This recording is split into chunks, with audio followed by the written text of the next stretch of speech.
Hello guys, good morning, good afternoon, good evening everyone. Sa mga OFW na katulad ko, mabuhay tayong lahat. Ayan, patuloy na makibak dito sa ibang bansa.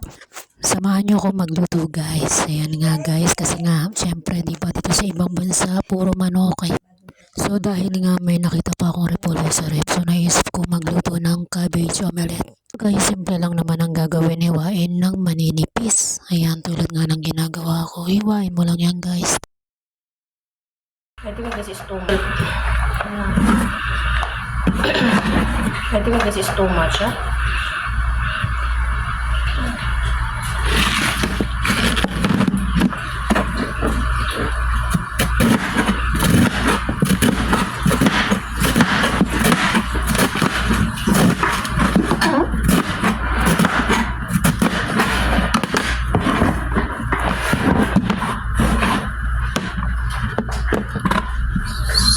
So, hindi ko na siya uubusin kasi magagamit ko pa to para sa aming ulam mamayang tanghali. So, ayun guys, sibuyas. Kalahati lang gagamitin ko kasi hindi pa kami nakakapamalengke. Kalahati lang. Yan. Tipid-tipid rin pag may time. Kailangan din natin magtipid kasi hindi naman natin pera yung pinapamili dyan. Matulong lang tayo dito. So, mahirap na.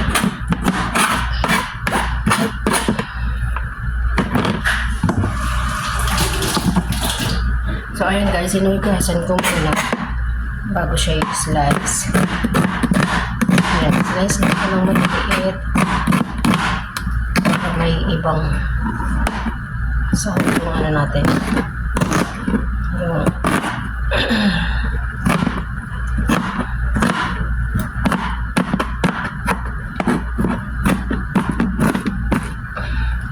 kasi yung iba. Okay, so huhugasan ko to.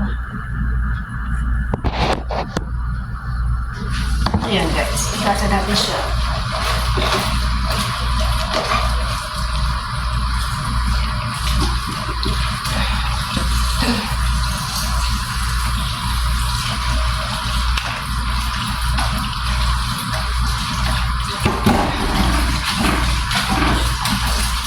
Guys, huwag mo kakalimutan lagyan yung hugasan lahat ng nilutuin nyo.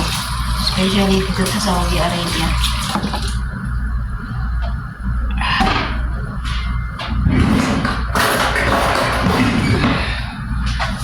Ayan, salain.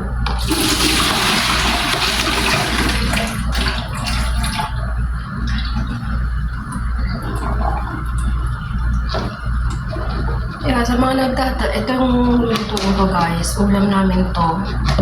Kasi tatlo kaming katulong dito. Ayan, lutuin ko to, almusal ko. Ayan, okay na siya. So, ilalagay ko na yung onion.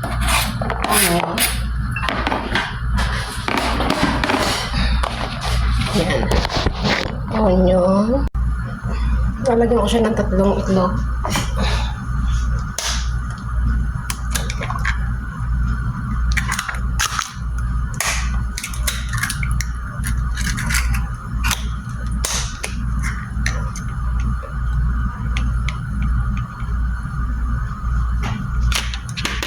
Yeah, it's still good. Hawak-hawak lang. Yan, like this. I think na parami yata talaga yung tea ko. Yeah, i-mix lang guys.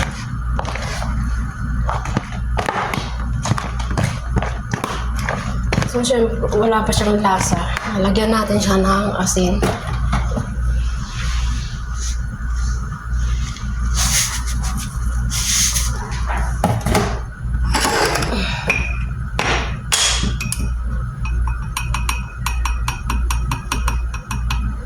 Lagyan natin siya ng pepper.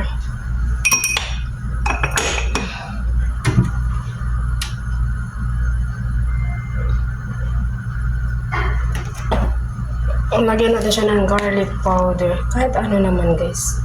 Basta. Walang problema kahit anong ilagay. Then mix.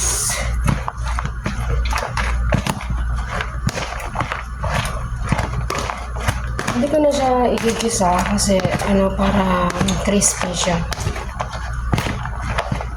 Didiretsuhin lang natin sa pagprito.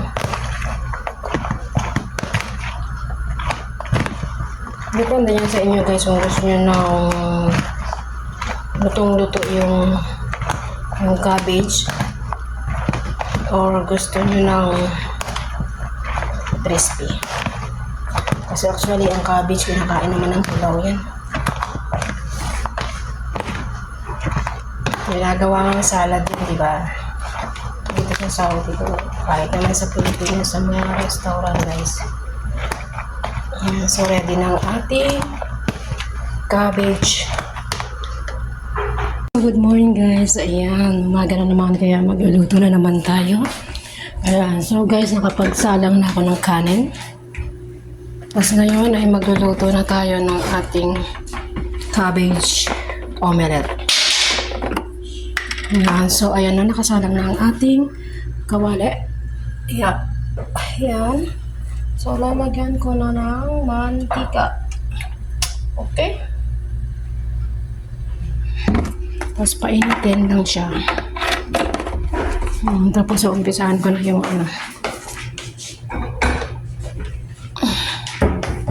Ayan. So habang hinintay kong uminit yung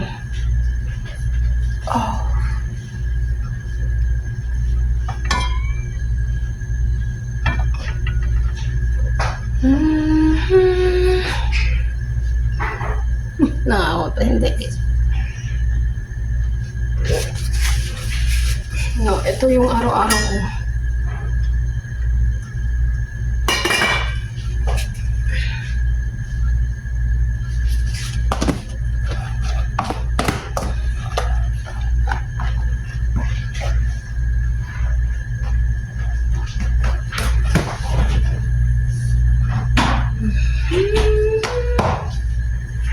Dadagdag akong isang itlog.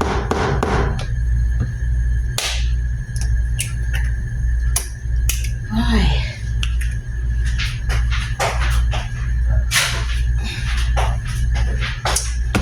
Parang ang luluto natin ngayon ay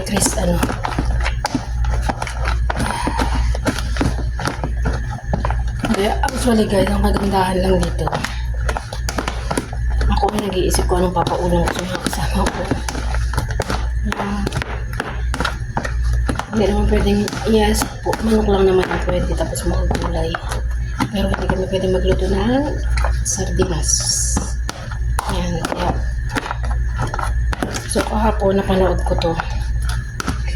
Napanood ko yung na pwede pala to.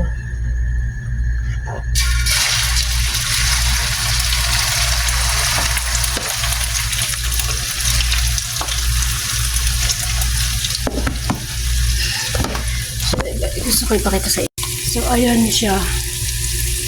Ayan. Ayan. Para kitang-kita nyo. Ayan na yung repolyo.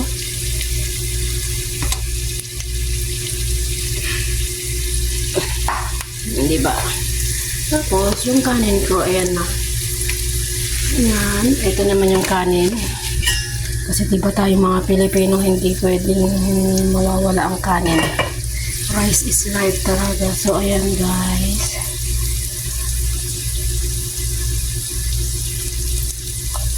Ayan, siguro hintayin lang natin maluto yung ilalim.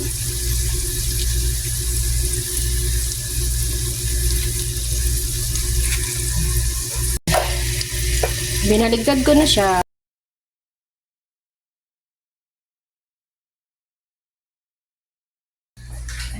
Ayan, tingnan nyo guys, 11:15. Hala guys, grabe. Alam nyo guys, may i-reveal ako sa inyo. You see. This is no filter. A few moments later. Hello, good morning. Ayan na guys. So, wala lang. Gusto ko lang i-share sa inyo guys. Ito yung bago kong ginagamit ngayon.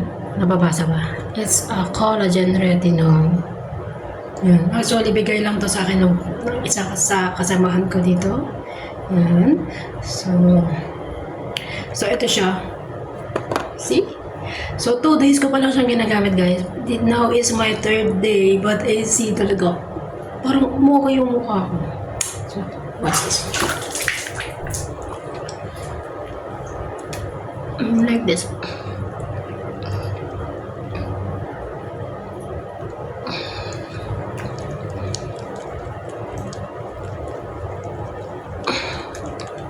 I don't know kung mahal to. Hindi ko pa na siya check. But this is Philippine product, I think. Yeah, maganda siya guys.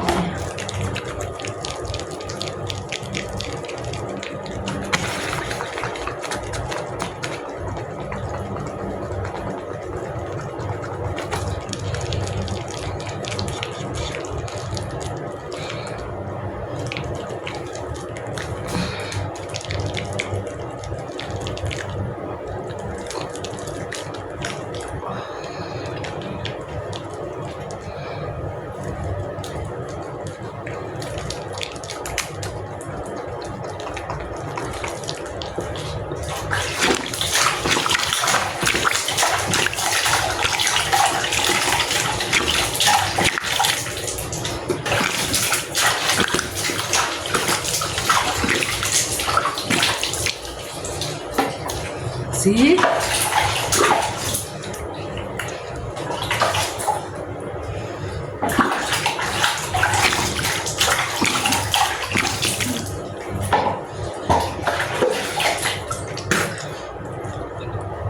Yan na yan. Now is my 3rd day.